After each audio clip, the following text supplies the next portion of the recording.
Hi friends, ఇటీవల కాలంలో చాలామందిలో యాంగ్జైటీ డిజార్డర్స్ ఎక్కువ అవుతున్నాయి. ఆందోళన, ఒత్తిడి, అనుమానం, డిస్టర్బెన్సెస్తో ఎక్కువ అవుతున్నాయి. ఈ రకమైన సమస్యల్లో యాంగ్జైటీ డిజార్డర్లో ఓసిడి అనేది చాలామందిలో ఒక సమస్యగా మారుతుంది. Obsessive compulsion disorder. పదే పదే పదే చేసిన పని పదే పదే చేయడం, చేసిన ఆలోచన అదే ఆలోచన రిపీట్ అవ్వడం, అనవసరమైన ఆలోచనలు రిపీట్ అవ్వడం, కొన్ని గంటలు గంటలు గంటలు వాటి మీద రిపీట్ అవ్వడం, చేతులు కడిగిందే కడగడం, స్నానాలు చేసిందే చేయడం, శుభ్రం చేసిందే చేయడం. ఇది ఒక రకమైన యాంగ్జైటీ డిజార్డర్.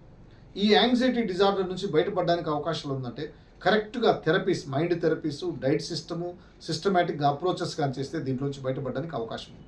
అయితే మీరు చేయాల్సిన పని ఏంటంటే దీంట్లోంచి అసలు మీకు ఏ రకమైన సమస్యగా ఉంది, ఎలా ఉంది, అసలు అన్నీ మిక్స్ అవుతున్నాయి, అసలు మీ సమస్య ఏంటి, ఈ యాంగ్జైటీ నుంచి మీరు ఓవర్కమ్ చేసుకోవడానికి మీ యొక్క ఆలోచనలో అబ్సెసివ్ అంటే ఏంటంటే పదే పదే పదే ఆలోచన, కంపల్షన్ బలవంత పడుతుంది. ఇది చేయాలా, ఈ విధంగా చేయాలా, వెంటనే ఇది చేయాలా, లేకుంటే ఇది ఇలా రావాలా, 4 అడుగులు వెనక్కి వేయాలా, లేదా 3 అడుగులు ముందుకు వేయాలా, అనవసరమైన థాట్స్తో మీరు డిస్టర్బెన్స్ అవుతుంటారు.